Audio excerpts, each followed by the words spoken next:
A paz do Senhor. Estamos aqui mais uma vez para estar comentando a lição de jovens, a última lição do trimestre, onde estaremos falando sobre as bênçãos de uma vida santificada.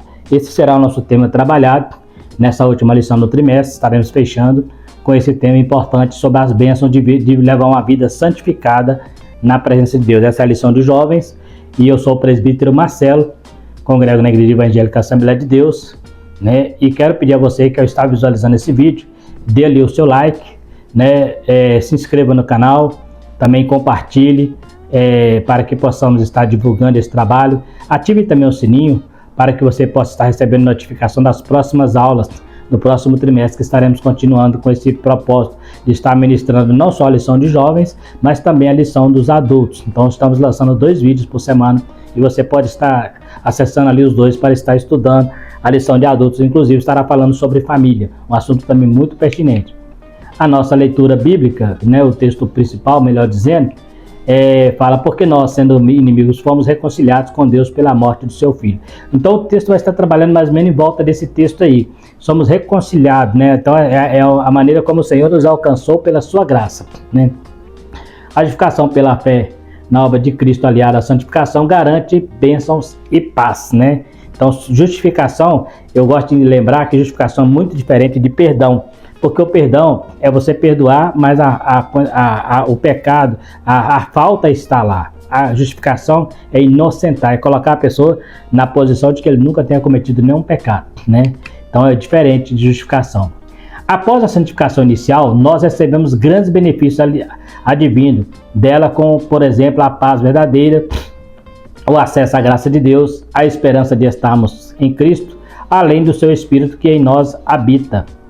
Habitando nos dá a garantia do seu penhor da nossa esperança eterna. Então nós vemos aqui que são os temas que serão tratados sobre a paz, a verdadeira paz, a graça de Deus, a esperança de estar com Cristo e além de o penhor do seu Espírito que traz sobre nós a garantia de que um dia estaremos com o Senhor. Esse Espírito é que nos garante, ele que nos dá a condição de filho, porque o Espírito, a Bíblia diz, nisto é manifesto que ele está em nós e que nós estamos nele, 1 João 4,13, porque ele nos deu do seu Espírito, é a garantia da presença do Senhor em nossa vida, é o penhor. E aprendemos também que a paz, aprenderemos que a paz verdadeira é que excede toda a paz do mundo, a graça de Deus e a esperança são os temas que estaremos trabalhando aqui. Bênçãos da paz com Deus, a graça da paz com Deus. O ímpio não tem paz porque vive no prática do pecado, já o cristão tem a paz de Deus que diferente da paz do mundo, ela é eterna, Então, porque a paz do mundo é passageira, a paz do mundo é enquanto ele tem dinheiro, quando tem bens materiais, quando tem vida financeira, ou até mesmo uma boa família, mas são pazes passageiras aqui na terra. A paz do cristão, mesmo faltando todas essas coisas, ele continua em paz, porque essa paz, ela salta para a eternidade, ela leva o cristão a pensar no reino. Então, tudo que tem aqui nessa terra se torna subjetivo, porque a visão dele sempre será o reino, Então, é também uma característica do fruto do Espírito. A Bíblia diz que o fruto do Espírito é amor, paz, longanimidade. Então, peça a Deus, se você, em algum momento da sua vida tem alguma dificuldade em ter paz, está um pouco ansioso, aflito, peça a Deus para te dar fruto do Espírito, que esse fruto, ele vai trazer sobre a sua vida uma paz tão grande, que em meio a tanta turbulência, você vai continuar de cabeça erguida, confiando que o Senhor está no controle. Como o apóstolo Paulo, quando naufraga em Malta, todo mundo preocupado, todo mundo com medo, e Paulo tranquilo, porque Deus falou que estava com ele e que ninguém morreria naquela viagem. Também na prisão, Paulo e Silas estavam cantando hinos de louvores, presos em correntes. No momento poderiam estar murmurando, mas ali eles tinha tanta paz e sabia que Cristo estava com eles, que tudo que estava acontecendo era por causa do amor de Deus. Ele estava em paz ali, sem um pingo de decepção com o reino, porque ele sabia que aquilo era a consequência, muitas vezes, do que Jesus falou, que no mundo tereis aflições. Então, é importante. E a paz também nos dá essa alegria de um dia essa graça de um dia nós entendemos que as lutas vão cessar. Está passando por luta, mas um dia essas lutas vão cessar. Toda lágrima será enxugada dos nossos olhos. A paz é um estado de tranquilidade, livre de agitação de conflito. É um estado de harmonia, significa liberdade de espírito, sem o transtorno que o pecado traz. Então, o que é paz? Uma tranquilidade no espírito. Não quer dizer falta de ausência de problema, mas a tranquilidade para lidar com eles em paz, sabendo que o Senhor está no controle de todas as coisas, sabendo que o Senhor está trabalhando ao seu favor, mesmo no meio da dificuldade, fazer como Jó falou, né? Eu sei que o meu Redentor vive e em breve ele se levantará. Isso traz uma confiança. No hebraico, a palavra paz é shalom, né? Nós falamos muito essa palavra. No grego, a palavra grega é eirene. E no Novo Testamento aparece 92 vezes essa palavra eirene. É a cultivação do fruto do Espírito. A paz inclui tudo quanto constitui o descanso, o contentamento e a felicidade autêntica do coração. Então, tudo que está relacionado ao nosso descanso, descansar no Senhor, né? Descansa no Senhor, confia nele, né? O contentamento de estar contentes com Deus, a felicidade autêntica do coração, não é aquela felicidade passageira, aquela felicidade que independe de bens materiais, que independe de saúde muitas das vezes, que independe de estar em harmonia com este mundo, mas ela depende totalmente da presença do Espírito Santo na nossa vida. Ela independe das coisas, mas ela depende do Espírito Santo com o fruto dele agindo em nosso coração para que possamos ter essa verdadeira paz de Cristo, né? A bênção do nosso acesso, nosso acesso constante à graça de Deus. Olha que interessante, somente Cristo pode redimir o pecador através do seu sacrifício na cruz. Ele nos abriu o caminho através do sangue derramado. Então, somente Jesus, né, a Bíblia fala lá em Hebreus capítulo 10, versículo 20, que ele inaugurou o caminho, o novo vivo caminho para o reino dos céus através do seu sangue. Ele inaugurou o caminho. A graça de Deus é algo que alcançamos pela fé e é dom de Deus, é algo imerecido, não vem das obras para que ninguém se glorie. Então nós sabemos que a graça de Deus, ela nos trouxe esse privilégio de podermos ser chamados filho de Deus sem ter feito esforço algum. Cristo pagou todo o pecado, pagou tudo na cruz por nós, nos dando o direito de salvação. Não é uma coisa que não tínhamos direito, ele nos deu. Então, pelo acesso ao seu sangue, ele abriu esse novo caminho, inaugurou o caminho da graça para que todos possam alcançar. Então, e não vem das obras, como diz Efésios, para que ninguém se glorie, né? Mas é um dom de Deus, vem por meio da fé, e a fé é um dom de Deus. Então é importante sabermos que só Cristo pode nos redimir, não há outro meio, não há outro termo, né? Não existe outro subterfúgio para que nós possamos alcançar a redenção, somente através do sangue de Jesus. A bênção da esperança da glória de Deus. Os que foram justificados e santificados são bem-aventurados, pois repousa sobre ele a grande esperança da manifestação da glória de Deus. Então a palavra justificado é diferente de perdão, nós já falamos isso em lições anteriores. Porque o perdão, eu perdoo alguém, mas eu lembro da falta, aquela pessoa realmente cometeu o erro. A justificação é inocentar, é falar assim, a pessoa nunca cometeu. Porque ele pode ser um pecador, mas dali para frente, mas para trás tudo é esquecido, ou seja, não existe pecado. É como se a pessoa não tivesse cometido nenhum pecado. Quando a pessoa entra num tribunal para ser julgado, ele pode sair dali condenado ou justificado, ou seja, justificado por quê? Porque ele não cometeu crime algum e ele sai dali inocentado. Então isso é justificar. E a santificação são bens. Então quando você alcança a justificação e a santificação, nós nos tornamos pessoas bem-aventuradas. O crente regenerado se faz participando da glória de Cristo. O maior triunfo da igreja é a esperança de um dia estar com Cristo na glória para sempre. Essa é a maior esperança, né? É a única maior esperança, nós podemos dizer assim, porque as outras esperanças aqui são passageiras, mas essa é eterna, é o direito de um dia estarmos com o Senhor nos céus, né? A bênção da alegria da salvação. As tribulações conduzem à maturidade. É interessante que a tribulação, a luta, ela não vem para destruir, ela não vem para nos desanimar, para nos jogar por terra, mas ela vem para nos ensinar. A Bíblia diz que a tribulação produz a paciência a experiência, e a experiência não traz confusão, Então é importante entender que as lutas elas vêm para nos fazer crescer. Jesus nunca enganou seus seguidores com promessa de vida tranquila aqui na terra. Então existe um evangelho por aí, onde se é pregado que se você aceitar a Cristo, você vai ter uma vida boa, uma vida tranquila, uma vida próspera. Este não é o evangelho que Jesus pregou. Aqui diz bem claro, Jesus nunca enganou seus seguidores. Se você me seguir, vocês vão ter que pegar a sua cruz, abandonar este mundo e vir após mim, negar a você mesmo. se você me seguir, o mundo vai odiar vocês porque odiou a mim, né? Então, ele falou, no mundo tereis aflições, por causa de meu nome, muitos de vós serão lançados em prisões, até pelos pais e filhos. Então, Jesus nunca enganou, não é o evangelho que tem sido pregado por aí. Não quer dizer que você aceita Cristo para sofrer, mas aceitar a Cristo e segui-lo é confrontar o mundo, é ir na contramão da humanidade, e isso traz consequências negativas para o mundo, né? Ele nunca prometeu uma vida sem conflito. As aflições neste mundo nos revela quem realmente somos. Ele nos dá maturidade através das experiências adquiridas. Então, o verdadeiro cristão é aquele que passa pela prova.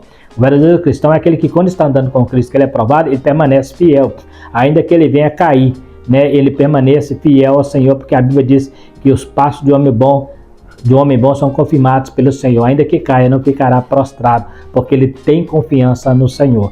E nós entendemos que as tribulações, ela vem para nos amadurecer, ela vem para nos ensinar o caminho, né, e mostrar para nós que, por mais que nos venha a tribulação, nós possamos entender que o que importa é estar com o Senhor. Então ela nos traz grandes experiências de vida. O crente, mesmo enfrentando tribulações, tem a certeza do amor de Deus. Paulo afirma que nada pode nos separar do amor de Deus. Quando entendemos o propósito de uma vida santificada, somos constrangidos pelo amor de Deus a vivermos para Ele. Mesmo diante da dor, entendemos que Ele está no controle de tudo. A luta de Jó deu a ele uma convicção maior da existência de Deus. Então, nós temos convicção. Paulo fala que nada pode nos separar do amor de Deus. Nada, nem a altura, nem a profundidade, nem o porvir, né? Nada pode nos separar. É aquela música que é cantada aí em Romanos capítulo 8. Ele fala, nada pode nos separar do amor de Deus. Então, e a gente vê aqui que as lutas, quando ela vem, ela não te separa, muito pelo contrário, ela vai te aproximar mais de Deus e vai te mostrar quem Deus é na sua vida e quem você é para Deus. Nós temos um exemplo aqui interessante, que a luta de Jó deu a ele uma convicção maior da existência de Deus. Lá no capítulo 42, versículo 2, principalmente o versículo 5, ele fala assim, eu te conheci de ouvir falar, agora meus olhos podem te ver. Ou seja, aquela tribulação que ele passou fez ele aproximar mais de Deus. Ele conhecia Deus só de ouvir, agora ele podia ver a mão de Deus sobre a vida dele. Então é importante, a luta muitas das vezes vai te aproximar mais de Deus, e quando você é liberto, você vai entender como que Deus é poderoso. O povo de Israel sabia que Deus era poderoso, Moisés sabia que Deus era poderoso, mas o maior poder foi demonstrado quando o Mar Vermelho se abre. O maior poder foi demonstrado quando o Monte Sinai fumega, né, e solta chamas de fogo, trovões. Aí o pessoal realmente viu quem era Deus. Eles já sabiam que Deus era poderoso, mas a manifestação ali foi muito forte e mostrou para eles muito mais quem é Deus, né? E assim muitos sinais que aconteceram lá no deserto. O amor de Deus é provado pela morte vicária de Cristo. Cristo é a expressão máxima do amor de Deus. Esse amor pode ser evidenciado pela doação divina. Mesmo sabendo que não tínhamos como retribuir, ou seja, mesmo sabendo que não tínhamos nada a oferecer, Deus envia seu Filho ao mundo para morrer pelo mundo, para morrer pelos pecadores, para nos resgatar, para pagar a nossa dívida, para rasgar a cédula que estava contra nós, cravando-a na cruz do Calvário.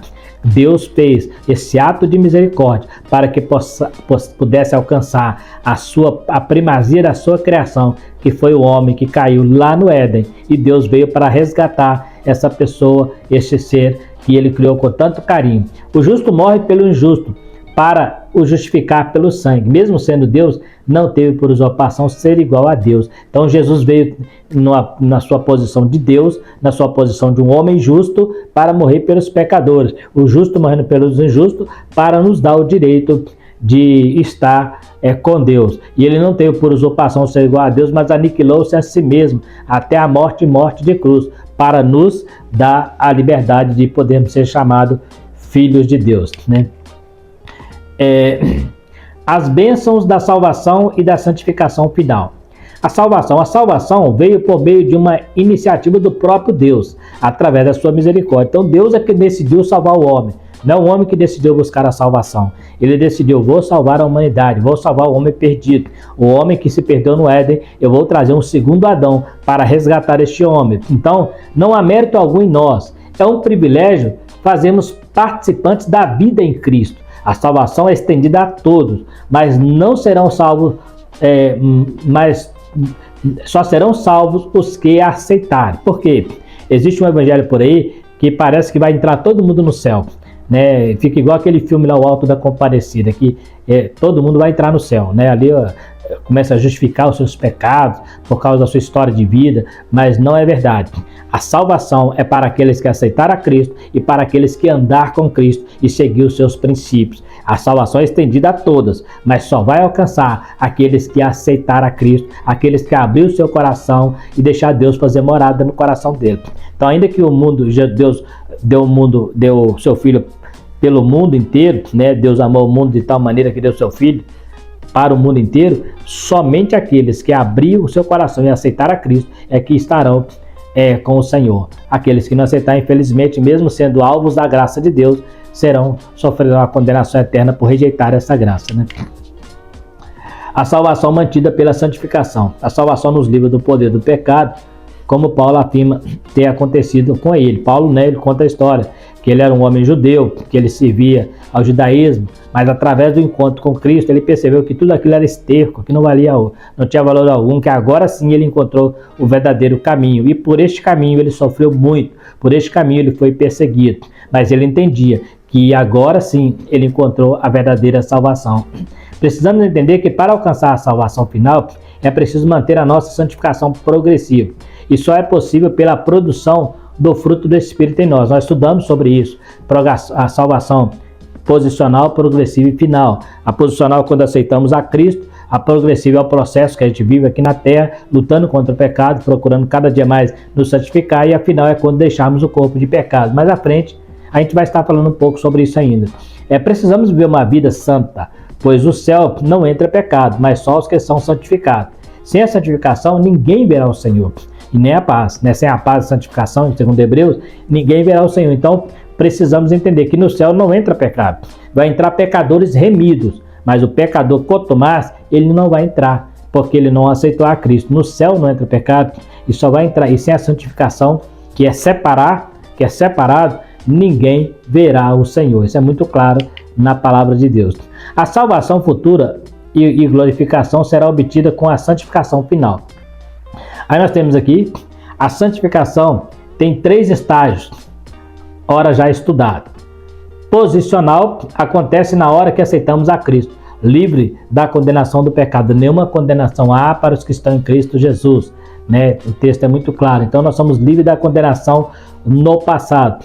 No presente ela é progressiva, acontece com a manutenção do fruto do Espírito, livre do poder do pecado. Estamos progredindo, lutando contra o pecado. Então no presente ela é progressiva. Então nós temos ela no passado como posicional, no presente progressiva, e depois nós temos ela no futuro final, quando fomos arrebatados e deixamos o corpo de pecado, livre do corpo de pecado. Então na primeira nós somos livres da condenação do pecado, na segunda livre do poder do pecado, e na terceira fase livre do corpo de pecado, porque é no nosso corpo que habita toda a natureza pecaminosa. Então nós vemos aí os 3 processos da salvação. Nós estamos ainda no segundo processo, que é a progressiva, mas alcançaremos um dia, se permanecermos fiéis, alcançaremos a santificação final e a glorificação do nosso corpo, como diz a palavra de Deus.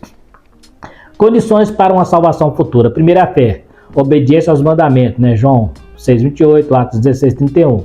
Essa é a primeira condição para uma salvação futura, para você herdar uma salvação eterna. A segunda, arrependeu, você creu, então agora você arrepende. Mudança de mente e atitude. Salmo 51, nós temos o caso de Davi, que ele cometeu um pecado de adultério, mas ele se arrepende. E ele fala que enquanto ele calou, os ossos dele secaram, né? No Salmo 32, mas quando ele confessou, ele foi perdoado por Deus, né? E confissão, Jesus é o Senhor. Confessar que todos que para entrar no céu terá que confessar que Jesus é o Senhor. Então são os 3 passos: fé, arrependimento e confissão. Eu preciso acreditar, eu preciso arrepender e confessar os meus pecados para que o Senhor me perdoe. Aí eu fazendo esses 3 processos, eu posso alcançar assim a salvação futura.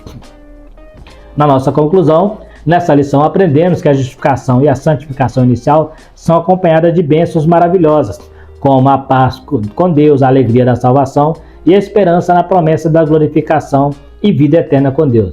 E para isso é preciso mantermos uma vida de santidade contínua e progressiva para atingir a santificação final com a glorificação. Então, o que nós aprendemos na lição é uma lição bastante rápida, né?